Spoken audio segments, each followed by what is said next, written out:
On the first day of school, students were assigned spirit beasts based on their grades. The top student, class president, didn't hesitate.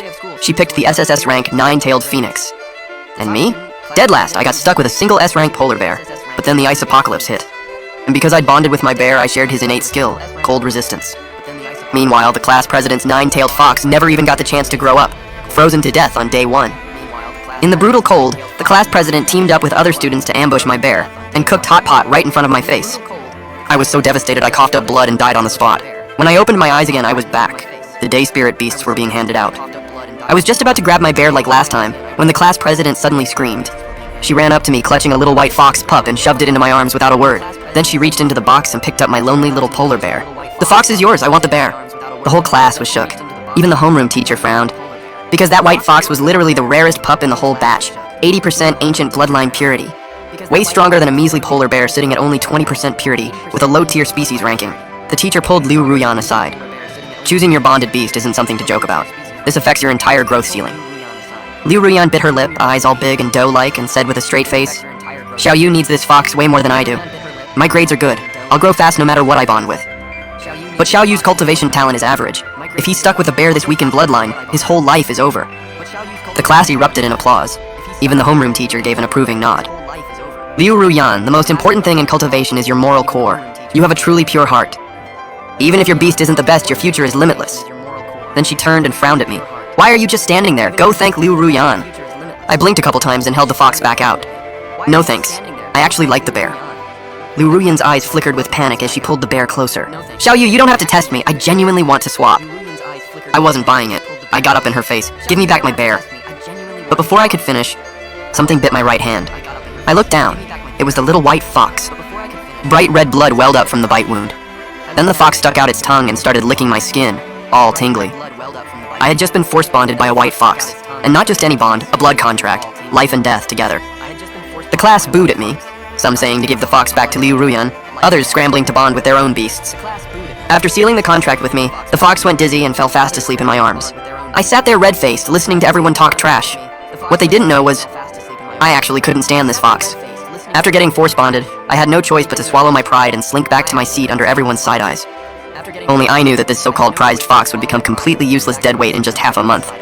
Actually, scratch that, not just me. Liu Ruyan knew too. The moment she gave up the fox and fought me for the bear, I knew. She'd been reborn, just like me. In our last life, Liu Ruyan took the fox and I got stuck with the bear nobody wanted. Then the ice apocalypse hit half a month later.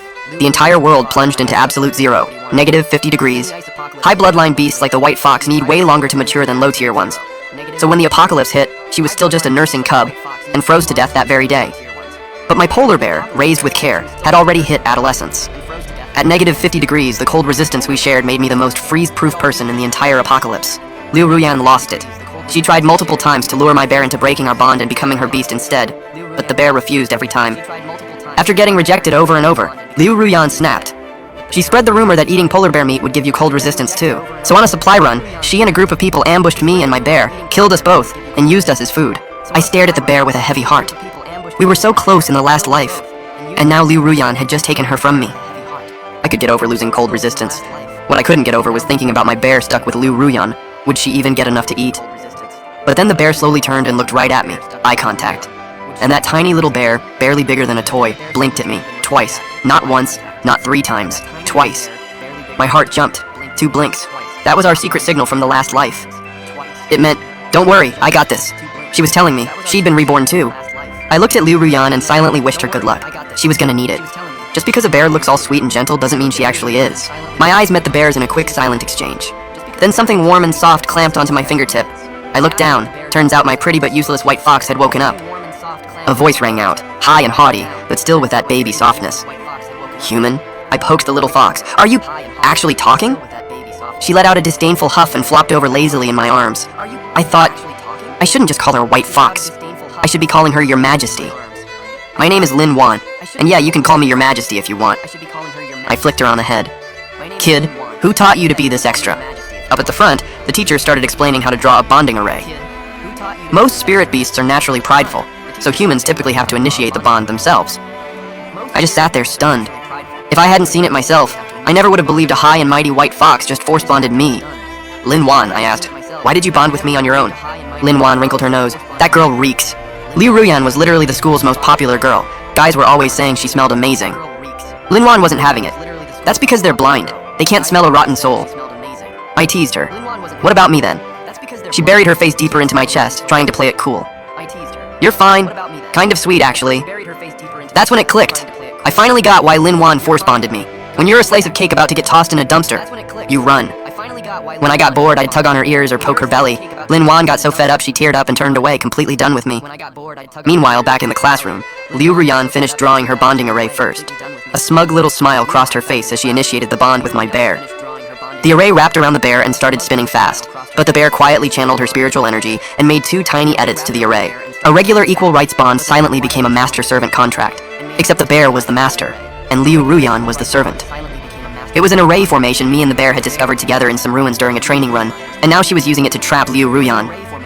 The second Liu Ruyan's bond succeeded, the bear shot me the smuggest look. I quietly slid my hand under the desk and gave her a big thumbs up. Never cross a quiet one. Suddenly, a petulant voice exploded in my ear. You're a bad human. How am I bad? I lazily pinched her squishy little cheek. You touched my tail! Linwan huffed, getting more and more worked up, then let out a dramatic little sigh. This little princess was absolutely unhinged when it came to jealousy. Once everyone finished bonding, the homeroom teacher handed out a cultivation resource pack to each student. I kept 1 piece for myself and fed the rest to Linwan as snacks. All 19 pieces, gone. Crunched through like potato chips. Before we even left the classroom, my entire supply was wiped out. Everyone stared at me like I'd lost my mind. Xiao Yu is insane. That was a week's worth of cultivation resources, all fed to a fox? Was he even paying attention in class? Spirit beasts grow slowly. You're not supposed to rush the feeding process. Wasn't that stuff meant for your own cultivation? That fox bonded with him for nothing. Even the teacher raised an eyebrow. Certain students take note, the monthly allotment is limited. Once it's gone, the school won't give you extra. I nodded obediently. Got it, teacher.